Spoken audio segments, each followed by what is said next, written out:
ನೋಡ್ರಲ್ಲಿ ನಡೆಯಕ್ಕೆ ಸರಿ ಇದೆಯಾ? ಫೈನ್ ಕಟ್ಟಬೇಕು.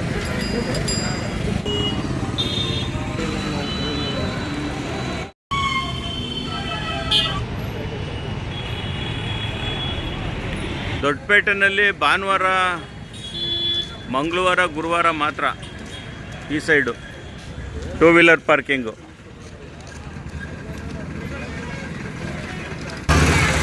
ಅದೇ ರೀತಿ ದೊಡ್ಡಪೇಟೆನಲ್ಲಿ ಟೂ ವೀಲರ್ ಪಾರ್ಕಿಂಗು ಸೋಮವಾರ, ಬುಧವಾರ, ಶುಕ್ರವಾರ, ಶನಿವಾರ ಈ ಸೈಡ್ ಮಾಡಬೇಕು.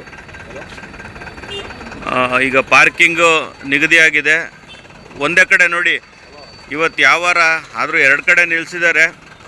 ಪೊಲೀಸ್ನವರು ಅವೇರ್ನೆಸ್ ಮಾಡ್ತಾ ಇದ್ದಾರೆ. ಪ್ರತಿ ಅಂಗಡಿಯವ್ರಿಗೂ ಹೇಳ್ತಾ ಇದ್ದಾರೆ. ಯಾವ್ಯಾವತ್ತು ಬೋರ್ಡ್ ಹಾಕಿರೋದು ಅಷ್ಟೇ ಅಲ್ಲ, ಹೇಳ್ತಾ ಇದ್ದಾರೆ ಎಲ್ಲರಿಗೂ.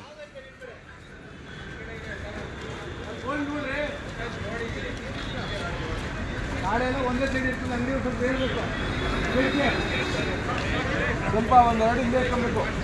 ನಾಳೆ ಯಾವ ಇದೆ, ಯಾವ ಕಡೆ ಇದೆ? ಶುಕ್ರವಾರ ಆ ಸೈಡು ನಾಳೆ ಶುಕ್ರವಾರಲ್ಲಿ ಆ ಸೈಡು. ನಿಮ್ಮ ಕಸ್ಟಮರ್ಗೆ ಹೇಳಬೇಕು, ನಿಮ್ಮ ಗಾಡಿನೂ ಅಲ್ಲೇ ಹಾಕ್ಬೇಕು. ನಿಮ್ಮ ಮ್ಯಾಕ್ಸಿಮಮ್ ನಿಮ್ಮ ಗಾಡಿ ತರಬಾರ್ದು, ಯಾಕಂದರೆ ಜಾಸ್ತಿ ಜಾಮ್ ಆಗುತ್ತೆ.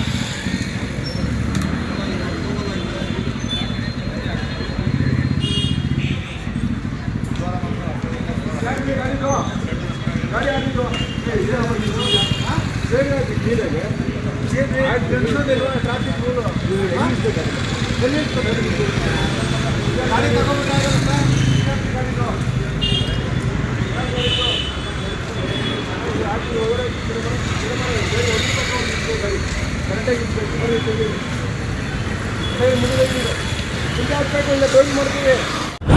ಸ್ನೇಹಿತರೆ ನಮಸ್ಕಾರ. ಕುಣಿಗಲ್ ದೊಡ್ಡಪೇಟೆನಲ್ಲಿ ದ್ವಿಚಕ್ರ ವಾಹನವನ್ನು ಇಷ್ಟ ಬಂದಾಗ ನಿಲ್ಲಿಸಿ ದಂಡ ಹಾಕಿಸ್ಕೊಂಡ್ರೆ ನಮ್ದೆಲ್ಲ ಜವಾಬ್ದಾರಿ. ಯಾಕೆ ಅಂತಂದರೆ ಪೊಲೀಸ್ನವರು ಈಗಾಗಲೇ ನಾಮಫಲಕಗಳನ್ನ ಅಳವಡಿಸಿದ್ದಾರೆ. ದ್ವಿಚಕ್ರ ವಾಹನಗಳನ್ನ ನಿಲ್ಲಿಸ್ಬೇಕಾದ್ರೆ ಎಲ್ಲೆಲ್ಲಿ ನಿಲ್ಲಿಸ್ಬೇಕು, ಯಾವ ಥರ ಅಂತ ಹೇಳಿ. ನಾನು ದೊಡ್ಡಪೇಟೆಯ ಹೋಗ್ಬೇಕಾದ್ರೆ ಒಂದು ಏನು ಎಂಟ್ರೆನ್ಸ್ ಇದೆ ಆ ಭಾಗದಲ್ಲಿದ್ದೀನಿ. ಇಲ್ಲಿ ನೋಡಿ ಕಾಣ್ತಾ ಇದೆ ಒಂದು ಬೋರ್ಡು, ತುಮಕೂರು ಜಿಲ್ಲಾ ಪೊಲೀಸು ಕುಣಿಗಲ್ ಪೊಲೀಸ್ ಠಾಣಾ ವ್ಯಾಪ್ತಿಯಲ್ಲಿ ಕಾರ್ಯನಿರ್ವಹಿಸುವಂಥ, ಅಂದರೆ ದೊಡ್ಡಪೇಟೆನಲ್ಲಿ ದ್ವಿಚಕ್ರ ವಾಹನವನ್ನು ನಿಲುಗಡೆ ಮಾಡುವಂಥದ್ದು ಭಾನುವಾರ, ಮಂಗಳವಾರ, ಗುರುವಾರ ಮಾತ್ರ. ಅಂದರೆ ಎಡಭಾಗ, ನಾವೇನು ಹೋಗ್ತಾ ಇದ್ದೀವೋ ದೊಡ್ಡಪೇಟೆ, ಈ ಎಡಭಾಗದಲ್ಲಿ ಈ 3 ದಿನಗಳು ಮಾತ್ರ ವಾಹನವನ್ನು ನಿಲ್ಲಿಸಬೇಕು. ಇನ್ನು ತದನಂತರ ಇನ್ನೂ 3 ದಿನಗಳು ಅಂದರೆ ಈಗ ಇಲ್ಲೊಂದು ಬೋರ್ಡ್ ಕಾಣ್ತಾ ಇದೆ, ಕುಣಿಗಲ್ಲು ಪೊಲೀಸ್ ಠಾಣಾ ವ್ಯಾಪ್ತಿ. ಅದೇ ಥರ ದ್ವಿಚಕ್ರ ವಾಹನ ನಿಲುಗಡೆ ಸೋಮವಾರ, ಬುಧವಾರ, ಶುಕ್ರವಾರ, ಶನಿವಾರ ಮಾತ್ರ ಈ ಸೈಡಲ್ಲಿ ವಾಹನ ನಿಲ್ಲಿಸಬೇಕಾಗುತ್ತೆ. ನೀವೇನಾದರೂ ಈ ಬೋರ್ಡನ್ನು ಮೀರಿ ಅಥವಾ ಬೇರೆ ದಿಕ್ಕಿನಲ್ಲಿ ವಾಹನನ ನಿಲ್ಲಿಸಿದ್ರೆ ನಿಮಗೆ ದಂಡ ಗ್ಯಾರಂಟಿ. ಹಾಗಾಗಿ ಪ್ರತಿಯೊಬ್ಬರು ಕೂಡ ಎಲ್ಲರಿಗೂ ಈ ಅಂಗಡಿ ಏನಿದಾರೋ ಅಂಗಡಿ ಮಾಲೀಕರು ಕೂಡ ಅವ್ನು ನಿಲ್ಲಿಸಿದಾಗ ಅವನಿಗೆ ಅವೇರ್ನೆಸ್ ಮಾಡಬೇಕು. ಪ್ರತಿಯೊಬ್ಬರು ಕೂಡ ಏನು ನಿಗದಿ ಮಾಡಿದ್ದಾರೆ ಆ ಜಾಗದಲ್ಲೇ ನಿಮ್ಮ ವಾಹನವನ್ನು ನಿಲ್ಲಿಸಿದ್ರೆ ಟ್ರಾಫಿಕ್ ಸಮಸ್ಯೆ ಮತ್ತು ಅದೇ ರೀತಿ ಸಾರ್ವಜನಿಕರಿಗೂ ಅನುಕೂಲ ಆಗುತ್ತೆ. ಒಂದು ಹೊಸ ರೂಲ್ಸ್ ಮಾಡವ್ರೆ ಪೊಲೀಸ್ನವರು, ಈ ಕಡೆಗೆ 3 ದಿನ, ಆ ಕಡೆಗೆ 3 ದಿನ ಅಂತ. ಏನ್ ಅನ್ಸುತ್ತೆ ಇದ್ರ ಬಗ್ಗೆ? ಅವ್ರೇನೋ ಜನಕ್ಕೆ ಸಾರ್ವಜನಿಕರಿಗೆ ಒಳ್ಳೇದು ಮಾಡವ್ರೆ. ಈ ಟೂ ವೀಲರ್ನವ್ರು ಇರ್ಬೇಕಲ್ರ, ಎಲ್ಲಿ ಬೇಕಲ್ಲಿ ಹಾಕ್ಬಿಟ್ಟು ಹೊಡೋಯ್ತಾರಲ್ಲ, ಅಲ್ಲ ಅದಕ್ಕೆ ದಂಡ ಹಾಕ್ತಾರೆ. ದಂಡ ಹಾಕ್ಲಿ ಅವ್ರಿಗೆ.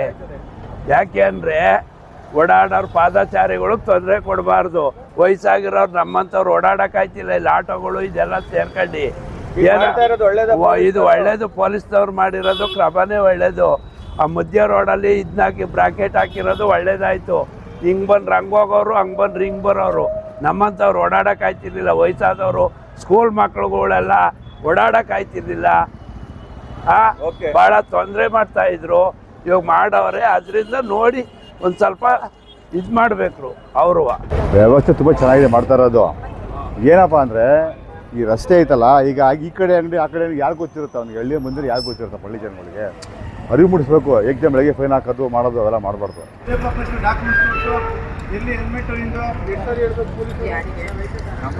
ಒಂದಿನ ಆ ಕಡೆ ಒಂದಿನ ಈ ಕಡೆ ವಾಹನ ನಿಲ್ಸೋದಕ್ಕೆ ಇಲ್ಲಿ ಟ್ರಾಫಿಕ್ ಕಂಟ್ರೋಲ್ ಮಾಡೋದಕ್ಕೆ ಪೊಲೀಸ್ನವ್ರು ಮಾಡ್ತಾ ಇದ್ದಾರೆ. ಈ ವ್ಯವಸ್ಥೆ ಬಗ್ಗೆ ನೀವೇನು ಹೇಳ್ತೀರಾ? ಒಳ್ಳೆ ಅಭಿಪ್ರಾಯ. ಯಾಕೆಂದರೆ ರೋಡ್ಗೆ ಎರಡೂ ಕಡೆ ಈಗ ಓಡಾಡೋಕೆ ಆಗ್ತಾನೇ ಇಲ್ಲ. ನಡ್ಕೊಂಡು ಓಡಾಡೋ ಸಹಿತ ಈ ರೋಡಲ್ಲಿ ಕಷ್ಟ ಆಗಿದೆ. ಹಾಗಾಗಿ ರೂಲ್ಸ್ಗಳನ್ನು ಮಾಡ್ತಾ ಹೋದರೆ ದಟ್ಸ್ ಗುಡ್.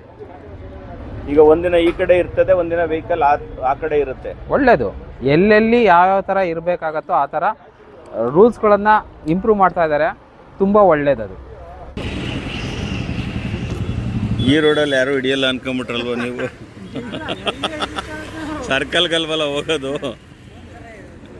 ಈ ಗಲ್ಲಿನೂ ಬಿಡ್ತಾ ಇಲ್ಲ ಇವರು ಪೊಲೀಸ್ನರು. ಈಗ ನಮಗೆ ತೊಂದರೆ ಆಯ್ತವೆ, ಇಲ್ಲಿ ಗಾಡಿ ಟ್ರಾಫಿಕ್ ರೋಡ್ ಜಾಮ್ ಆಗ್ತವೆ, ಹಾರನ್ ಹೊಡಿತಾರೆ, ಕಿವಿ ಕೇಳಿಸಲ್ಲ, ಆ ಥರ ಹಾರನ್ ಹೊಡಿತಾರೆ, ಗಾಡಿಗಳು ನಿಲ್ಲಿಸ್ತಾರೆ. ಅವಾಗ ಈಗ ಪೊಲೀಸ್ನವ್ರು ಮಾಡಿ ಸರಿ ಕೆಲಸ, ಅದು ನಮ್ಮ ಭಾವನೆ. ಸ್ನೇಹಿತರೆ, ಕೇಳಿದ್ರಲ್ವಾ, ಇದು ಇಲ್ಲಿ ವರ್ತಕರ ಮಾತು. ಅವರು ಕೂಡ ಸ್ಪಂದಿಸ್ತಾ ಇದ್ದಾರೆ. ತುಂಬಾ ಚೆನ್ನಾಗಿ ಮಾಡ್ತಾ ಇದ್ದಾರೆ ಪೊಲೀಸ್ನವರು. ಯಾಕೆ ಅಂತ ಅಂದ್ರೆ ತುಂಬಾ ಸಮಸ್ಯೆ ಆಗ್ತಾ ಇತ್ತು. ವೃದ್ಧರು, ಪಾದಚಾರಿಗಳು ನೋಡಿ ಇಲ್ಲೊಬ್ರು ಬರ್ತಾ ಇದ್ದಾರೆ, ಇವರು ನಡ್ಕೊಂಡೇ ಓಡಾಡೋ ಅಂಥದ್ದು. ಆದರೆ ವೆಹಿಕಲ್ನ ಇಷ್ಟ ಬಂದಾಗ ನಿಲ್ಸಿದ್ರೆ ಯಾವ ರೀತಿ ಓಡಾಡ್ತಾರೆ? ಹಾಗಾಗಿ ಅವ್ರು ಮಾಡಿರೋದು ಎಲ್ಲ ಸರಿ ಇದೆ ಅಂತ ಸಾರ್ವಜನಿಕರು ತಮ್ಮ ಅಭಿಪ್ರಾಯನ ವ್ಯಕ್ತಪಡಿಸ್ತಾ ಇದ್ದಾರೆ. ನೀವು ಕೂಡ ದೊಡ್ಡಪೇಟೆಗೆ ಬಂದರೆ ದಯವಿಟ್ಟು ಆ ನಾಮಫಲಕವನ್ನು ನೋಡಿ ನಿಮ್ಮ ವಾಹನವನ್ನು ನಿಲ್ಲಿಸಿ ದಂಡ ಉಳಿಸ್ಕೋಬೇಕು ಅಂತ ನಾನು ನಿಮ್ಮಲ್ಲಿ ಮನವಿ ಮಾಡ್ತಾ ಇದ್ದೀನಿ. ಹೆಚ್ಚು ಈ ವಿಡಿಯೋನ ಶೇರ್ ಮಾಡಿ. ಯಾಕೆ ಅಂತ ಅಂದರೆ ಶೇರ್ ಮಾಡೋದ್ರಿಂದ ನೀವು ನಿಮ್ಮ ಸ್ನೇಹಿತರಿಗೆ ದಂಡ ಹಾಕೋದನ್ನು ತಪ್ಪಿಸ್ಬೋದು. ಅದೇ ರೀತಿ ಶೇರ್ ಮಾಡೋದ್ರ ಜೊತೆಗೆ ನಿಮ್ಮ ಅನಿಸಿಕೆ ಅಭಿಪ್ರಾಯಗಳನ್ನ ಕಾಮೆಂಟ್ ಮಾಡಿ. ಇದುವರೆಗೂ ನೋಡಿದ್ದಕ್ಕೆ ಧನ್ಯವಾದಗಳು.